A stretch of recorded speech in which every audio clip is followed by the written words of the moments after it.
Alléluia, gloire à Dieu. Shalom à tous ce matin, peuple de Dieu. Merci Seigneur pour ta parole ce matin. Mon âme te loue. Je te bénis, Père, de ce que tu sièges dans les cieux et que tu m'as choisi sur la terre pour annoncer la justice aux nations. Oui, Seigneur. Que toutes les églises soient bénies, Seigneur. Le thème ce matin, peuple de Dieu, le message de Christ aux 7 églises. Nous allons ouvrir la Bible dans Apocalypse 1, versets 19 à 20. Je lis la parole de Dieu dans le nom de Jésus-Christ. Écris dans les choses que tu as vues, et celles qui sont doivent arriver après elles. Le mystère des 7 étoiles que tu as vues dans ma main droite et des 7 chandeliers d'or. Les 7 étoiles sont les anges des 7 églises et les 7 chandeliers sont les 7 églises. Amen. Que Dieu bénisse sa parole. Le message que Christ adresse aux 7 églises a pour but d'exhorter, d'avertir et d'édifier les églises et les croyants au Fils des âges. Ces messages contiennent une révélation de ce que Jésus aime chérir. La conséquence de la négligence spirituelle, la rétribution de la vigilance spirituelle, de la fidélité à Christ, un modèle à l'aune duquel toutes les églises ou tout individu doit évaluer son véritable état spirituel devant Dieu. Un exemple de la stratégie que Satan adopte dans sa lutte contre l'Église ou les chrétiens. Merci Jésus. La parole de Dieu nous dit, dans Juge 3, 7, « Les enfants d'Israël firent ce qui déplaît à l'Éternel. Ils oublièrent l'Éternel et ils servirent les Baals et les idoles. » Amen. Église, la tendance naturelle du peuple de Dieu même, après un réveil ou une restauration spirituelle, est de se laisser aller spirituellement parlant. Seule une foi fervente, une reconnaissance sincère, une recherche assidue de la présence de Dieu et un rejet constant des voies perverses de la société impie qui l'entoure permettent au peuple de Dieu de rester fidèle à son premier amour, à sa vision et à sa pureté.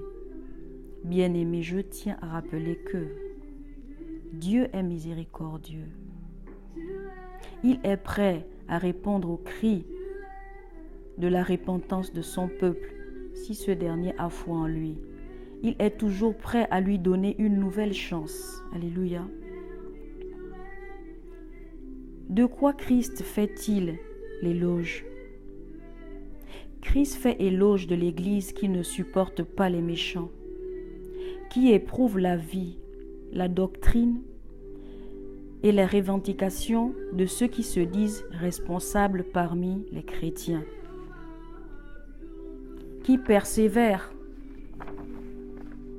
pour la foi, l'amour, le témoignage, le service, la souffrance pour Christ, qui est ce que Dieu est, qui remporte la victoire sur le péché, Satan et le monde impie qui refuse de se conformer à l'immoralité de ce monde et à l'impiété dans l'Église et garde la parole de Dieu.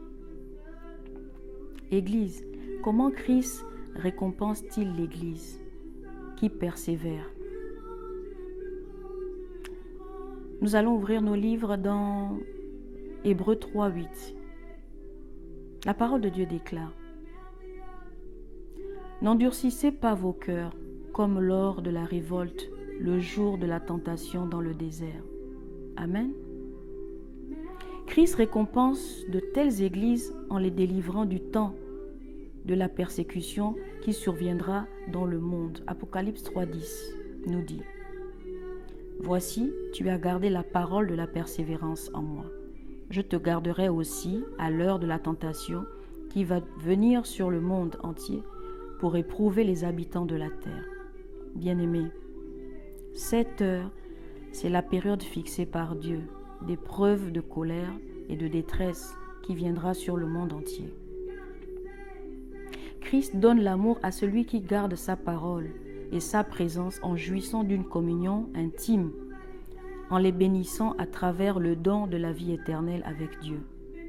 Église, que condamne Christ?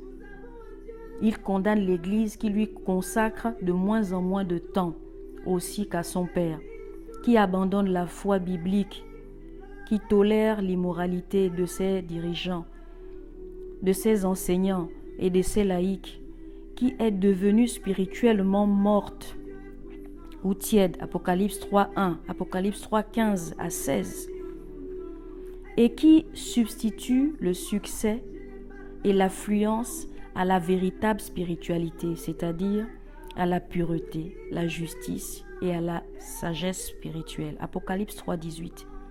Je te conseille d'acheter de moi de l'or éprouvé par le feu, un collier pour tes yeux et des vêtements blancs, afin que ta nullité ne paraisse point.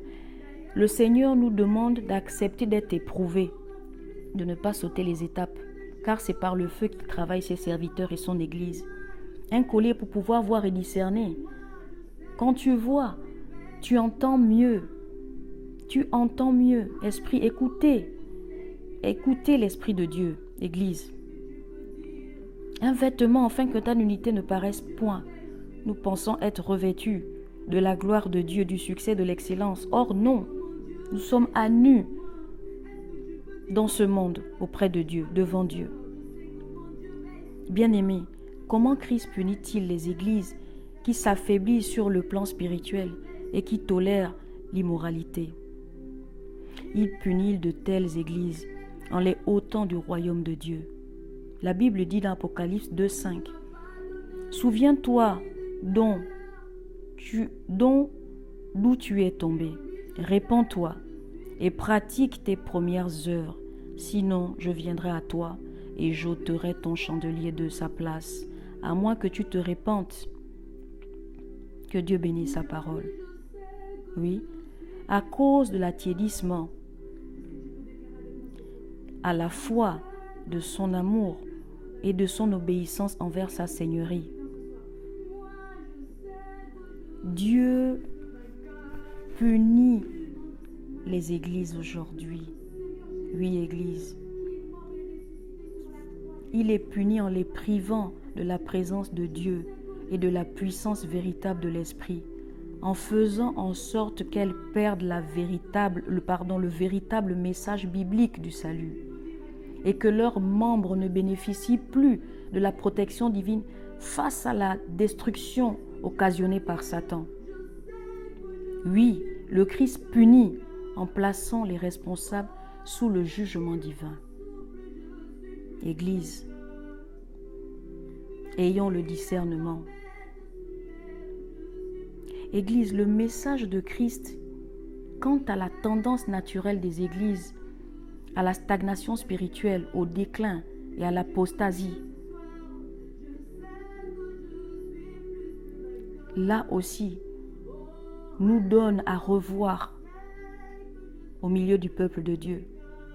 Bien-aimés, écoutez ceci. Les 7 lettres suggèrent que, de par sa nature, l'Église a tendance à errer, à accepter les fausses doctrines et à s'adopter au mal, aux éléments anti-Dieu de ce monde. Galates 5, 17 nous dit « Car la chair a des désirs contraires à ceux de l'esprit, et l'esprit a de contraires à ceux de la chair. Ils sont opposés entre eux, afin que vous ne fassiez point ce que vous voudriez. » Amen. Que Dieu bénisse sa parole, Saint-Esprit. Église, le conflit spirituel, le champ de bataille se trouve en nous, à l'intérieur du chrétien et du croyant. Toute la vie, s'ils veulent régner, Ils doivent avoir cette prière constante. Seigneur, délivre-moi de moi-même. Délivre-nous de nous-mêmes. Le combat est en nous.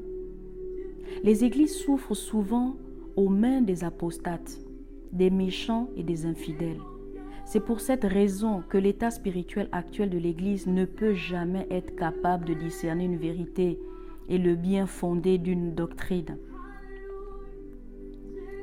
L'Évangile est bien là, c'est-à-dire le message original de Christ et des apôtres. L'autorité suprême par rapport à laquelle on mesure la vérité et l'erreur. Amen. Comment les églises peuvent-elles éviter la décadence spirituelle et le jugement de Christ qui en coule? Merci Saint-Esprit. Église, ces lettres offrent plusieurs moyens.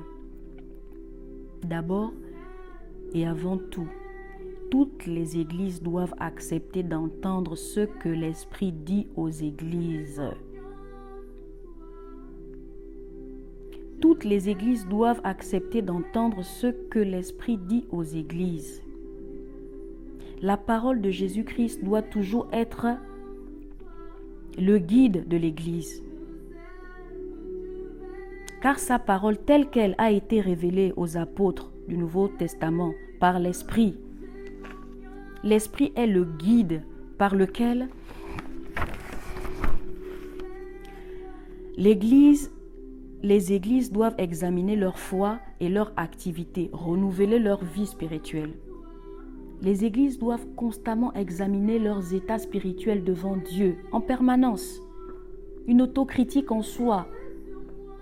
Toi qui m'entends ce matin, tu es une église, ta maison est une église. Examine constamment devant toi. Oui. Ton attitude devant Dieu, ta compréhension devant Dieu. Est-ce que tu entends ce que l'Esprit dit aux églises? Oui. Les églises doivent constamment examiner leurs états spirituels devant Dieu et, si nécessaire, corriger le niveau de tolérance de la mondanité et l'immoralité de leurs membres. C'est important.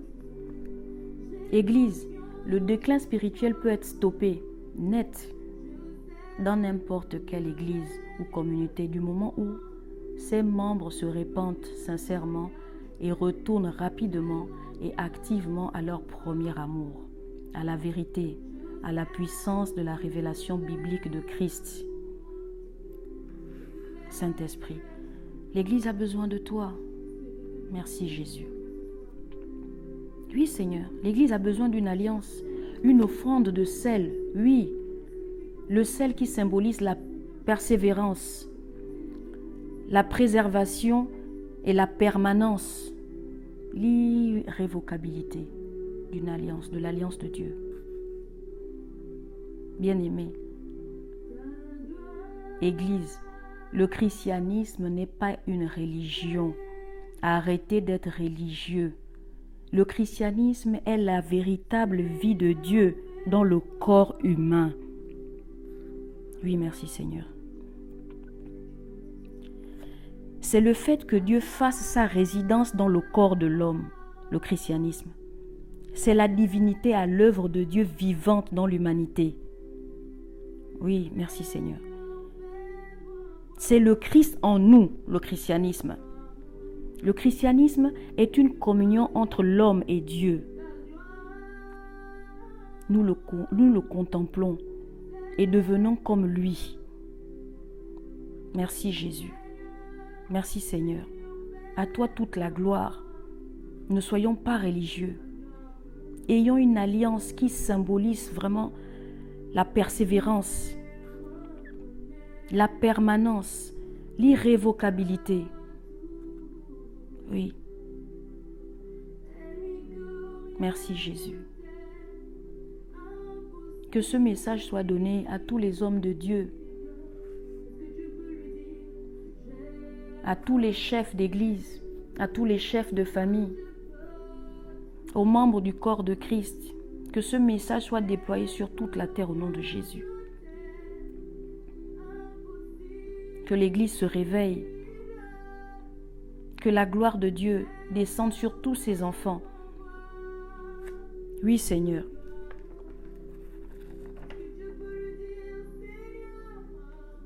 Que l'Esprit entende nos voix et que toutes les églises acceptent ce que l'Esprit dit aux églises. Au nom de Jésus, Père, à toi toute la gloire, l'honneur et la majesté pour ce message ce matin. Au nom de Jésus-Christ de Nazareth.